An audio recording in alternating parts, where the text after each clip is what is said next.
കഴിഞ്ഞ പാർലമെന്റ് തെരഞ്ഞെടുപ്പിൽ ഇന്ത്യ സഖ്യമെന്ന് പറയുന്ന ഒരു സഖ്യം രൂപീകരിച്ചുകൊണ്ട് വലിയ തോതിലുള്ള ഒരു അട്ടിമറി പ്ലാൻ ചെയ്ത കോൺഗ്രസ് ഈ പറയുന്ന പാർലമെൻറ്റിൽ ഒരു പ്രതിപക്ഷമായി മാറുന്ന തരത്തിലോട്ട് കാര്യങ്ങൾ മാറി. പക്ഷെ ഭരണത്തിലെത്താൻ സാധിച്ചില്ല. അത് കഴിഞ്ഞ് വലിയ തോതിലുള്ള ഒരു മുന്നേറ്റം ഉണ്ടാക്കാമെന്നുള്ള പ്രതീക്ഷയിൽ മുന്നോട്ട് പോയ കോൺഗ്രസിനും ഇന്ത്യ സഖ്യത്തിനും കനത്ത തിരിച്ചടിയാണ് എല്ലാ നിയമസഭാ തെരഞ്ഞെടുപ്പിലും സംഭവിച്ചത്. അതിപ്പോൾ പാർലമെൻറ്റിലും വലിയ തോതിൽ തിരിച്ചടിയായി മാറുന്ന തരത്തിലോട്ട് കാര്യങ്ങൾ മാറിയിരിക്കുന്നു. അതായത് കോൺഗ്രസിൻ്റെ ഇന്ത്യ സഖ്യത്തിൻ്റെ എംപിമാർ അടപടലം മറുകണ്ഠം ചാടുന്ന തരത്തിലോട്ട് കാര്യങ്ങൾ മാറിയിരിക്കുന്നു. ഇന്ത്യ സഖ്യത്തിലെ എണ്ണം വളരെ വലിയ തോതിൽ കുറയുന്നു, കോൺഗ്രസിലെ എണ്ണം വളരെ വലിയ തോതിൽ കുറയുന്നു എംപിമാർ. എന്നാൽ BJP NDA എംപിമാരുടെ എണ്ണത്തിൽ വലിയൊരു വർധനവുണ്ടാവുന്നു.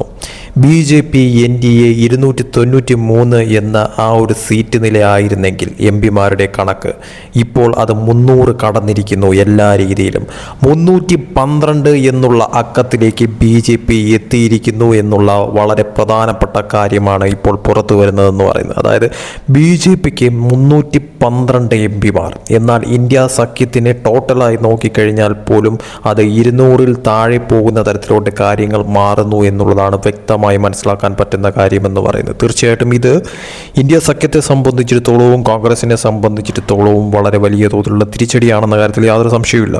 രാജ്യത്തെ രാഷ്ട്രീയ സമവാക്യങ്ങൾ വീണ്ടും മാറുന്നുവെന്ന ചർച്ചകൾ ശക്തമാകുന്നതിനിടയിൽ ഭരണപക്ഷത്തിന്റെ തന്ത്രങ്ങളും പ്രതിപക്ഷ ക്യാമ്പിലെ മാറ്റങ്ങളും ദേശീയ രാഷ്ട്രീയത്തിൽ വളരെ ശ്രദ്ധ നേടുകയാണിപ്പോൾ.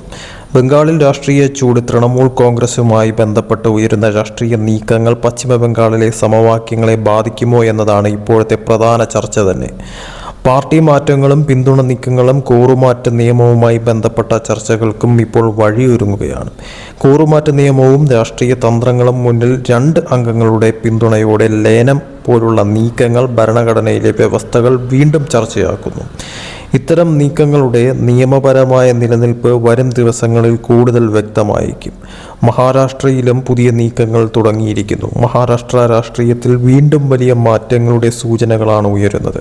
വിവിധ രാഷ്ട്രീയ പാർട്ടികൾ തമ്മിലുള്ള നീക്കങ്ങളും സഖ്യസാധ്യതകളും സംസ്ഥാന രാഷ്ട്രീയത്തിൽ ചൂടേറിയ ചർച്ചയാവുകയാണ്. ഇതിൽ യഥാർത്ഥ ലക്ഷ്യം എന്തെന്നുള്ള ചോദ്യത്തിൽ ലോക്സഭയിലെ അംഗബലം വർദ്ധിപ്പിക്കുക, ഭാവിയിലെ നിയമനിർമ്മാണങ്ങൾ, മണ്ഡല പുനർനിർണയം തുടങ്ങിയ വിഷയങ്ങളും രാഷ്ട്രീയ നിരീക്ഷണങ്ങളുടെ ശ്രദ്ധയിലാണ്.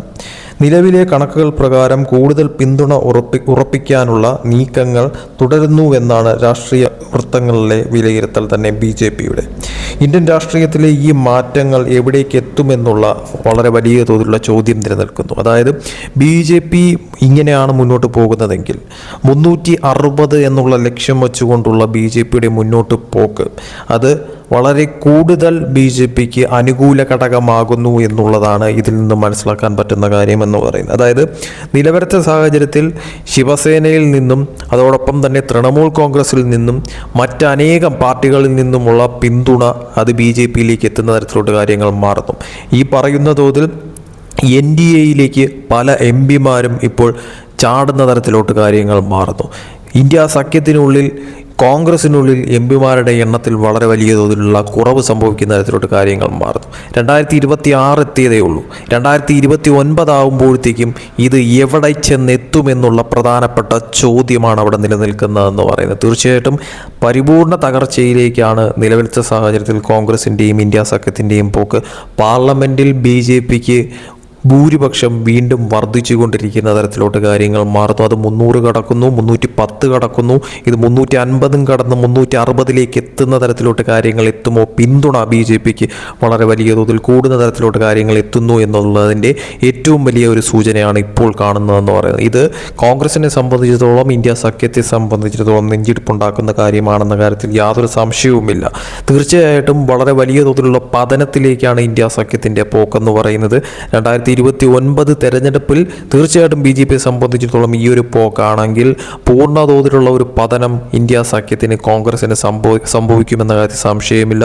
അത് BJPക്ക് അവർ ഉദ്ദേശിക്കുന്ന കണക്ക് 350 കടക്കുന്ന തരത്തിലോട്ട് 2029 തെരഞ്ഞെടുപ്പിൽ സുഖകരമായിട്ടുള്ള വീണ്ടും ഒരു ഭരണം കൈക്കലാക്കുന്ന തരത്തിലോട്ട് കാര്യങ്ങൾ എത്തുമെന്നുള്ളത് വളരെ കൃത്യമായിട്ട് ഇപ്പോഴത്തെ സാഹചര്യത്തിൽ വിലയിരുത്താൻ പറ്റുന്ന ഒരു കാര്യം തന്നെയാണെന്ന കാര്യം 100% ഉറപ്പാണ്.